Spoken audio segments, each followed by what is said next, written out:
আসসালামু আলাইকুম, কেমন আছেন সবাই? আশা করি সবাই ভালো আছেন। যে যেখান থেকে এই ভিডিওটি দেখছেন সবাইকে শুভেচ্ছা জানাচ্ছি। আজকের ভিডিওতে জানিয়ে দিব কুয়েতের সর্বশেষ খবর। প্রথমেই জানিয়ে দিচ্ছি কুয়েতস্থ বাংলাদেশ দূতাবাসের আপডেট। প্রবাসী বাংলাদেশিদের অবগতির জন্য জানানো যাচ্ছে যে বেশ কিছু পাসপোর্ট দূতাবাসে বিতরণের জন্য প্রস্তুত হয়ে রয়েছে।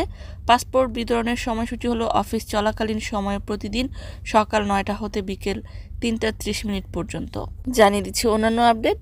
কুয়েতের স্বরাষ্ট্র মন্ত্রণালয় সূত্র প্রকাশ করেছে যে কুয়েতে আগত একটি বড় মাদকের চালানকে আটক করতে সক্ষম হয়েছে কর্তৃপক্ষ।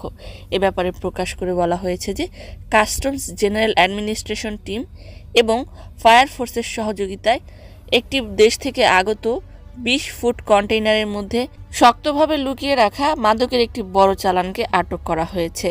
পুরো কন্টেইনারটি তারের রিল দিয়ে শক্তভাবে এর ভেতরে মাদক লুকিয়ে রেখে বেঁধে রাখা হয়েছিল পেশাদারিত্বের সাথে।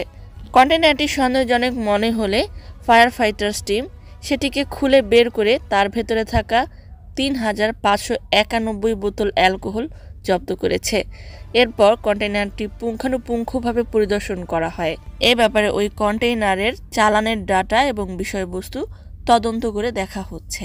অন্যদিকে আরেকটি রিপোর্টে পেশ করে বলা হয়েছে যে কুয়েতের জাহারাম মাতলা এলাকায় 4,500 দিনার মূল্যের বৈদ্যুতিক কেবল চুরির সন্দেহে সাবা আল আহমেদ এলাকা থেকে টহলরত পুলিশ হাফ লরি চেক করে 4 জন এশিয়ান জাতীয়তার প্রবাসীকে আটক করেছে। টহলরত পুলিশ হাফ লরিটি সন্দেহজনক মনে হলে তল্লাশি চালালে তার সামনে থেকে 2 জনকে আটক করা হয়। তবে পরবর্তীতে পেছনে আরও 2 জন এশিয়ান জাতীয়তার প্রবাসী লুকিয়েছিল। আটকের পর তারা চুরির কথা স্বীকার করেছে। অন্যদিকে কুয়েত সিভিল সার্ভিস কমিশন থেকে ঘোষণা করে বলা হয়েছে যে পবিত্র ঈদুল আজহার ছুটি 5 জুন 2025 থেকে শুরু করে 9 জুন 2025 পর্যন্ত।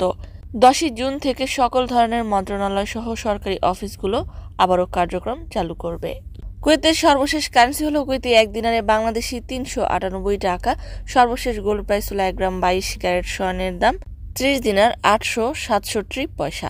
সম্মানিত ভিউয়ার্স, আজকের মতোই ছিল আপডেট। পুরো ভিডিওটি দেখার জন্য ধন্যবাদ।